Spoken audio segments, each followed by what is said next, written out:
जय हिंद प्यारे बच्चों, कैसे हैं? आशा और उम्मीद करते हैं कि आप बहुत बढ़िया हैं। आप लोग को इस चैप्टर का यानी पहले चैप्टर का पहला वीडियो आपको मिल गया होगा अगर आप सही में पढ़े होइएगा तो। पहला चैप्टर क्या है? जीवों में जनन। और जीवों में जनन का ये हमारा दूसरा वीडियो है। पहले वीडियो में बहुत अच्छे तरीके से आपको जनन क्या होता है, उनके प्रकारों का विस्तृत अध्ययन आपको प्यारे बच्चे हम समझाए थे। और ये हमारा दूसरा वीडियो है और इस वीडियो में हम लोग बात करने वाले हैं किसका? तो बात करने वाले हैं शुक्राणु का, जनसंख्या वृद्धि का, अंडाणु का और जलकुंभी का।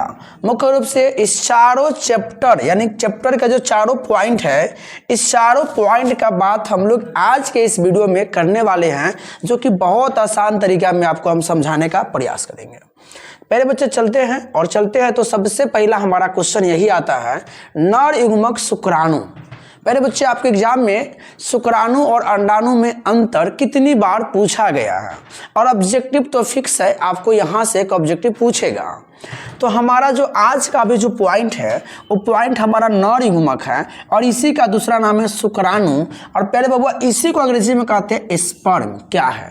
तो आप यहाँ पर देखकर समझ गए होइएगा कि हमारे शरीर में जो शुक्राणु बनता है, एक बात और, शुक्राणु हमारा नर युग्मक है, यानी ये नर में बनता है, ये पुरुषों में बनता है। इसी तरीके का शुक्राणु होता है। अगर आप तो देखे नहीं होगा, कोई आपके पास माइक्रोस्कोप है नहीं।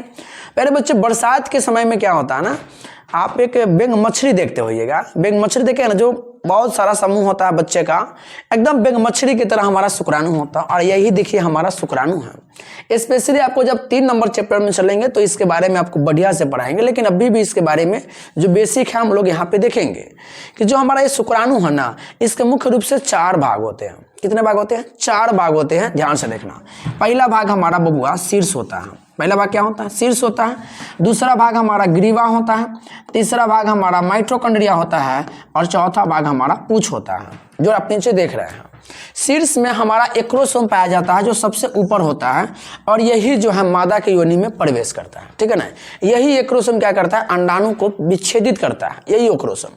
इसके बीच में हमारा केंद्रक होता है, आपको पता, अनुवांशिक पदार्थ इसमें संचित होता है। इसके बाद हमारा दूसरा कहते हैं ग्रीवा है। ये ग्रीवा मतलब समझे गर्दन। गर्दन पे हमारा ग्रीवा ऐसे समझेंगे, ठीक है ना? गर्दन पे हमारा क्या है? ग्रीवा है। और इस ग्रीवा में क्या होता है प्यारे बच्चे? सेंट्रोओल भरा होता है। क्या भरा होता है? सेंट्रोओल। पूछता है ऑब्जेक्टिव में, ग्रीवा में क्या पाया जाता है? तो ग्रीवा में सेंट्रोओल पाया जाता है। और जो बीच वाला भाग आप इस तरीके से देख रहे हो, सीढ़ीदार, देख रहे हो ना, सीढ़ीदार, हम लोग इसको बोलते हैं माइटोकॉन्ड्रिया। और आपको पता है कि माइटोकॉन्ड्रिया को पावर हाउस कहते हैं। तो ये शुक्राणु को ऊर्जा प्रदान करता है, ठीक है ना? क्या करेगा? ये शुक्राणु को ऊर्जा प्रदान करता है। और नीचे हमारा पूंछ है, जिसका हम लोग पोच कहते हैं देहाती भाषा में, ठीक है ना? ये पूंछ क्या करता है? ये पूंछ के वजह से ही ये शुक्राणु हमारा गति करता है, ठीक है ना? ये पूंछ के वजह से ही शुक्राणु हमारा गति करता है। इसके अलावा आपको इसमें बेसिक याद रखना है कि जो नर युग्मक शुक्राणु है ना बबुआ, याद रखेंगे, ये वृषण में बनता है। याद रखोगे कहाँ बनता है? वृषण में बनता है गुरुजी, ठीक है ना? क्या याद रखोगे? ये वृषण में बनता है। इतना बात आपको इसके अलावा इसमें याद रखना है। इसके बाद जो नर युग्मक आप देख रहे हो, ये नर युग्मक सचल होता है, क्योंकि जब निषेचन की क्रिया होती है तो शुक्राणु नर के शरीर से निकल करके मादा के योनि में प्रवेश करता है, तो ये गति करता है, यानी ये क्या होता है? सचल होता है, ठीक है? अगला पॉइंट क्या याद रखोगे? यह जो है ना प्यारे बबुआ, छड़ के आकार के जैसा होता है, ठीक है ना? यानी छड़नुमा आकार का होता है, ठीक है ना? किस आकार का? छड़नुमा आकार का होता है। ये भी आपको याद रखना है। और अगला पॉइंट आपको क्या याद रखना है कि जो शुक्राणु है ना, पुरुषों में एक दिन में अनगिनत बनता है। पुरुषों में जो है एक दिन में करोड़ों बनता है, ठीक है ना? एक दिन में क्या बनता है? करोड़ों बनता है शुक्राणु। समझ में आ गया ना? और शुक्राणु का हम लोग नर युग्मक कहते हैं, सीधा सी बात है। ये वृषण में बनता है, ये सचल होता है, मतलब ये गति करता है। ये इसका आकार छड़नुमा आकार का होता है और ये पुरुषों में एक दिन में करोड़ों बनता है, ठीक है? ज्यादा अगर लिखना होगा तो आप लिख सकते हो क्या कि शुक्राणु के मुख्य रूप से 4 भाग है। पहला भाग शीर्ष है, दूसरा हमारा ग्रीवा है, तीसरा हमारा माइटोकॉन्ड्रिया है और चौथा हमारा पूंछ है।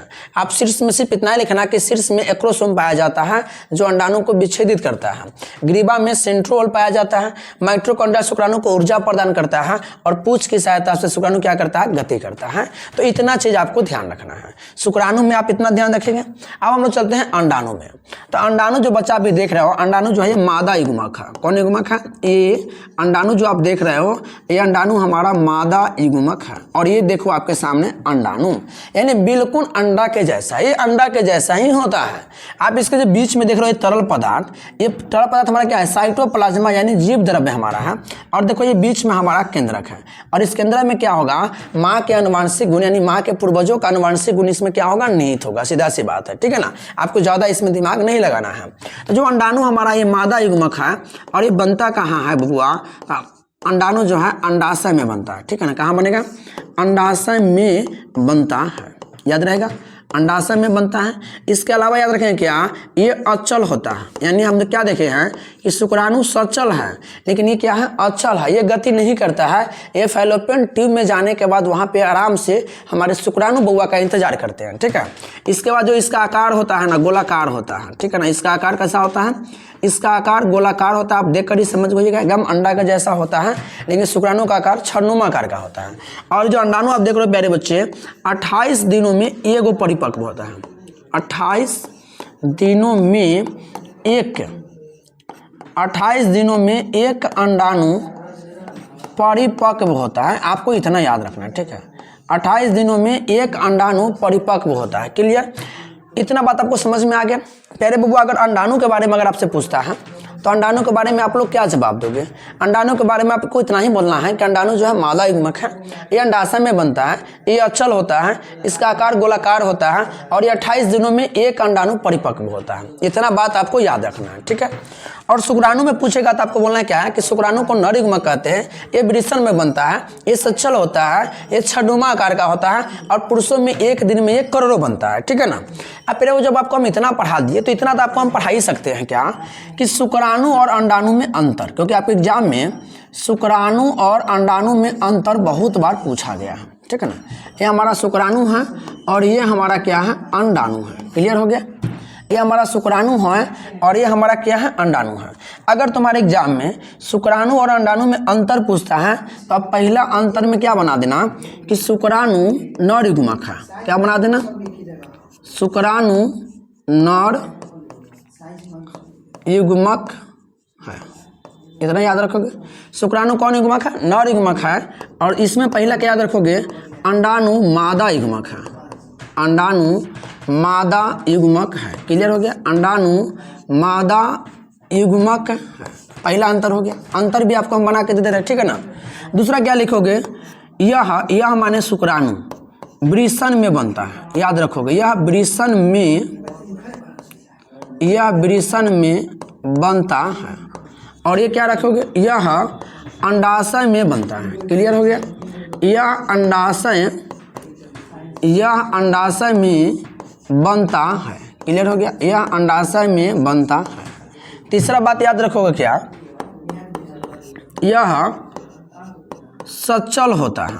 यह क्या होता है? यह सचल होता है। सचल कहने का मतलब यह गति करता है। और इसमें क्या याद रखोगे? यह अचल होता है। याद रखोगे, यह अचल होता है। क्लियर हो गया? चौथा क्या याद रखोगे बबुआ? यह छरनुमा आकार का होता है। यह छरनुमा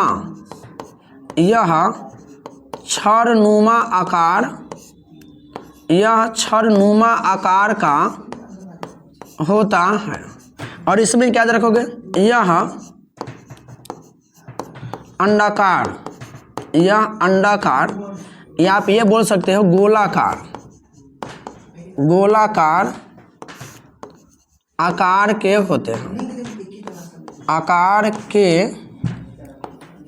होते हैं। चार गो अंतर आपको बना दिए। आप पांचवा अंतर भी बना सकते हो। और पांचवा अंतर यह बना सकते हो कि यह एक दिन में करोड़ों बनता है। यह एक दिन में करोड़ों बनता है। और इसमें क्या लिखेंगे? यह 28 दिनों में, यह 28 दिनों में एक परिपक्व होता है। ठीक है ना? 28 दिनों में एगो परिपक्व होता है। तो बोलो आपको 5-5 को अंतर बता दिए। और आपके एग्जाम में कै नंबर में पूछेगा, तो 2 नंबर में पूछेगा बबुआ। आप बढ़िया से अगर 3 को भी अंतर लिख दोगे तो आपको नंबर मिल जाएगा। तो ये टॉपिक आप लोग को क्लियर हो जाएगा। अब हम लोग चलते हैं जलकुंभी, इसके बारे में पढ़ेंगे। यहाँ से ऑब्जेक्टिव बहुत आता है। जलकुंभी देखो, यही जलकुंभी आप दिखाई दे रहा होगा आपको। जल में किस तरीके से हमारे यहाँ तालाबों में, पोखरों में ये देखिए भरा होता है। इसके आते और इसके पसरते में कोई समय नहीं लगता है। ये देखो कितना अच्छा है, जलकुंभी का फूल आपको अच्छा लग रहा होगा, लेकिन ये बहुत ही बेकार चीज़ें हैं। ये बहुत ही बेकार चीज़ें हैं, समझने वाली बात है। आप समझेंगे प्यारे बच्चे। सबसे पहला बात, जो जलकुंभी है ना, इस जलकुंभी को बोलते हैं क्या, बंगाल का आतंक बोलते हैं। किसका आतंक बोलते हैं? बंगाल का आतंकवादी है, ठीक है ना। बंगाल में जिस खेत में चला गया ना, उस खेत में धान की खेती करना बहुत ही मुश्किल हो जाती है।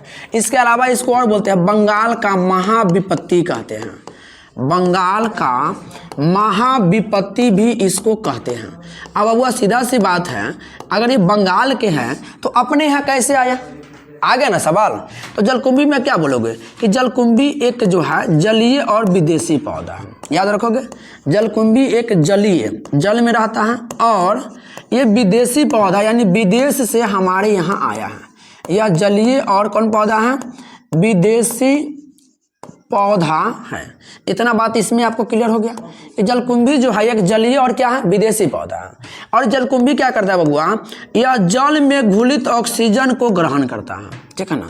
यह जल में घुलित जो ऑक्सीजन होता है, यह जल में घुलित ऑक्सीजन ग्रहण करता है। क्लियर हो गया? यह जल में घुलित ऑक्सीजन ग्रहण करता है। ये बाहर के ऑक्सीजन नहीं लेगा। देखो कितना खतरनाक है। ऊपर में जो ऑक्सीजन है वो ऑक्सीजन नहीं लेगा।